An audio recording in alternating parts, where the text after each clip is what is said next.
Hello friends, आज हम देखेंगे थाई ड्रामा 10 इयर्स टिकट का एपिसोड 1। कहानी की शुरुआत में हम देखते हैं दो फैमिली को पुलिस ने मूवी थिएटर में बुलाया था। वहाँ कुछ गलत हो गया था। एक फैमिली कोंकण की थी और दूसरी फैमिली फूखाओ की थी। अब जैसे वे सब अंदर जाते हैं तभी फूखाओ के डैड देखते हैं कि उनके एल्डर सन जिसका नाम मे था उसकी मौत हो चुकी है। उसका किसी ने मर्डर कर दिया था। फूखाओ के डैड और फूखाओ उसकी मॉम ये देख रोने लगे थे। सब जानना चाहते थे कि मे को किसने मारा। तभी एक गर्ल जिसका नाम लुक है, जिसके पेरेंट्स भी अभी यहाँ आए हुए थे, वो कहती है मैंने इसे मारा है। ये सुन सब शॉक्ड हो चुके थे। लुक की छोटी सिस्टर जिसका नाम खोंकवान है। अब लुक की फैमिली और मे की फैमिली दोनों के बीच दुश्मनी छिड़ गई थी। लुक के पेरेंट्स को विश्वास नहीं हो पा रहा था कि उनकी डॉटर ने मे को क्यों मारा, और मे के पेरेंट्स भी बार बार पूछे जा रहे थे कि तुम लोग हमसे क्या चाहते थे, तुमने ऐसा क्यों किया। पर लुक किसी को भी कोई रीजन नहीं बताती कि उसने मे को क्यों मारा। अब पुलिस लुक को अरेस्ट कर लेती है और दोनों फैमिली एक दूसरे को गुस्से की नजरों से देखते हुए घर चले जाते हैं। अब फ्लैशबैक में हम कुछ टाइम पहले का सीन देखते हैं। हम देखते हैं मैं अपने छोटे भाई को मूवी दिखाने लेकर जाता है। उसके ब्रदर का नाम फूखाओ था, जिसे फिल्में देखना बहुत पसंद था। मैं उसकी हर विश पूरी करता था। मैं और फूखाओ दोनों एक दूसरे से बहुत प्यार करते थे और उनके डैड भी एक सिनेमा थिएटर चलाते थे। पर मैं हर बार फूखाओ को दूसरे थिएटर लेकर जाता था, जिसके कारण उसके डैड मेरे को बहुत डांटते थे कि तुम हमारे अपने थिएटर में मूवीज क्यों नहीं देखते, हमेशा दूसरों के यहाँ क्यों जाते हो। अब हम देखते हैं मूवी देखने के बाद मैं और फूखाओ जब घर आते हैं तभी उनके डैड उन्हें पकड़ लेते हैं। मैं कई बार स्मोकिंग भी करता था। उसकी कई बैड हैबिट्स भी थी जिससे उसके डैड परेशान हो गए थे। वे नहीं चाहते कि मैं के कारण फूखाओ भी बिगड़ जाए, वो भी बैड हैबिट्स में पड़ जाए। अब वो मे को बहुत डांटते हैं जिससे फूखाओ रोने लगता है। यहाँ हमें पता चलता है कि मे के डैड ने दूसरी वेडिंग की है और मे की असली मॉम इस दुनिया में नहीं है, और साथ में हमेशा उसके डैड मे के साथ बुरा बिहेव करते हैं, जिससे मे हमेशा दुखी रहता था। वो इस घर में हमेशा अकेला महसूस करता था। फूखाओ उसका सौतेला भाई था, पर फिर भी वो उसे बहुत प्यार करता था। मैं अपना दर्द हमेशा सबसे छुपाता रहता था और कोई भी उसकी फीलिंग्स नहीं जानना चाहता। नेक्स्ट टाइम देखते हैं कि ये पूरी कॉलोनी फ्रेंड्स की तरह एक फैमिली की तरह रहते थे। साथ में ब्रेकफास्ट करते, लंच करते, एक दूसरे की चिंता करते, और सबके बच्चे एक ही स्कूल में पढ़ते थे, जिसमें फूखाओ, मैं और उसके पड़ोसी खोंखन और जो और ब्लू सब बहुत ही अच्छे दोस्त थे। अब सबके पेरेंट्स साथ में ब्रेकफास्ट करने लगते हैं। वे सारे बच्चों को स्कूल भेज देते हैं। वहीं पर मैं भी बैठा था, जिसके साथ खोंखन की सिस्टर लुक भी थी। दरअसल लुक और मैं रिलेशनशिप में थे, दोनों एक दूसरे को लाइक करते थे, पर ये बात किसी को नहीं पता। आगे हम देखते हैं सारे बच्चे स्कूल में थे। ब्लू और जो अपनी क्लास में चले जाते हैं। खोंखन को क्लास में जाने से डर लग रहा था। फूखाओ ये देख समझ जाता है। वो अपना एक टॉय खोंखन को दे देता है और कहता है खोंखन, ये मेरे भाई मैंने मुझे दिया था। मुझे भी पहले डर लगता था, पर ये टॉय जिसका नाम मिस्टर अंकल है, ये मुझे हमेशा बचाते हैं। पर अब ये तुम रख लो, ये अब तुम्हारा ख्याल रखेंगे। फूखाओ खोंखन की बहुत केयर करता था और खोंखन भी फूखाओ को बहुत पसंद करती थी। अब दोनों क्लास में चले जाते हैं। उधर मैं स्कूल में था और स्मोकिंग कर रहा था। आगे स्कूल बंक करके एक जगह चला जाता है। स्कूल की प्रिंसिपल इस बात से परेशान हो गई थी कि मैं हर रोज स्कूल बंक करता है, कभी क्लास अटेंड नहीं करता। वो अब मे के पेरेंट्स से उसकी शिकायत करने वाली थी, पर टीचर लोग उन्हें रोकने लगती है। यानी मे की गर्लफ्रेंड लोग स्कूल में टीचर है। वो प्रिंसिपल से रिक्वेस्ट करती है कि उसे एक चांस और दे दे और मे को माफ कर दे। वो उसे समझाएगी आगे से स्कूल बंक नहीं करेगा, पर प्रिंसिपल बहुत गुस्से में थी।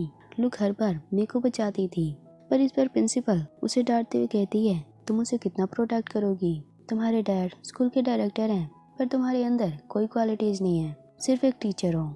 यहाँ हमें पता चलता है कि लुक के फादर स्कूल के डायरेक्टर हैं। लुक ये सुन बहुत बुरा फील करती है। आगे हम देखते हैं सारे पेरेंट्स साथ में काम कर रहे थे और लॉटरी टिकट का रिजल्ट देख रहे थे। उधर स्कूल से बच्चे घर आने लगे थे क्योंकि उनका छुट्टी का टाइम हो गया था। पर फूखाओ, ब्लू, खोंखन और जो स्कूल बस से नहीं जाते क्योंकि उनके पेरेंट्स ने कहा था कि आज वो उन्हें लेने आएंगे। वे उनका वेट करने लगते हैं। उधर उनके पेरेंट्स साथ में लंच कर रहे थे। वे लगभग भूल ही गए थे कि उन्हें बच्चों को लेने भी जाना था। तभी अचानक उन्हें याद आ जाता है। अब वे जल्दी जल्दी स्कूल की तरफ निकल पड़ते हैं। उधर सारे बच्चे स्कूल के पार्क में थे। खोंखन को नींद आने लगी थी और फूखाओ उसका हालचाल पूछ रहा था। उन्हें वेट करते हुए बहुत टाइम हो गया था। और फूखाओ अपने ब्रदर मे को कॉल करता है। मैं भी लुक के साथ सोया हुआ था। फूखाओ के कॉल आते ही वे सारे बच्चों को पिक करने चले जाते हैं। आगे हम देखते हैं बच्चे बहुत ही खुश थे। खोंगन कहती है ये कार तो बहुत ही तेज है, हमारे पेरेंट्स की कार की तरह है। वे ये सफर बहुत ही इंजॉय करते हैं। लुक और मैं एक दूसरे को देखने लगते हैं। वहाँ सब बहुत ही खुश थे। आगे वे रास्ते में एक जगह रुकते हैं जहाँ सारे बच्चे खेलने लगते हैं। फूखाओ पूछता है मैं क्या मैं खोंगवान को मिस्टर अंकल दे सकता हूँ। मैं उसे परमिशन दे देता है और फूखाओ को शाबाशी देता है खोंगवान की हेल्प करने के लिए। खोंगवान मिस्टर अंकल के टॉय को पाकर बहुत ही खुश थी।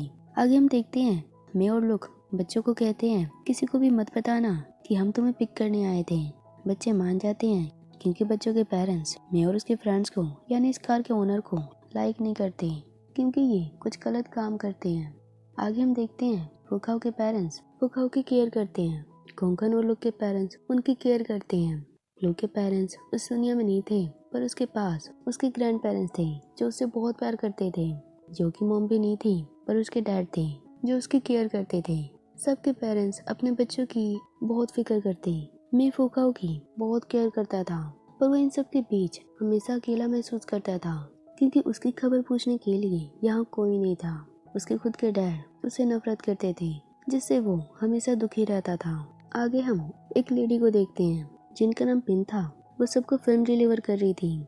उधर बच्चों के पेरेंट्स गली में अनाउंस कर रहे थे कि आज लास्ट डे है फ्री में मूवी देखने का। दरअसल मी के डैड मूवी थिएटर चलाते थे और वे 20 सालों से फ्री में मूवीज दिखाया करते थे। पर वे इस बात से चिंता में थे कि उनका मूवी का काम बिल्कुल भी अच्छे से नहीं चल रहा। उनके दोस्त उन्हें सलाह देते हैं कि क्यों ना तुम कारपेंटिंग का काम स्टार्ट कर दो। तुम डेकोरेटिंग करने में कारपेंटिंग करने में बहुत अच्छे हो। मे के डैड ये सब सोचने में लगे थे।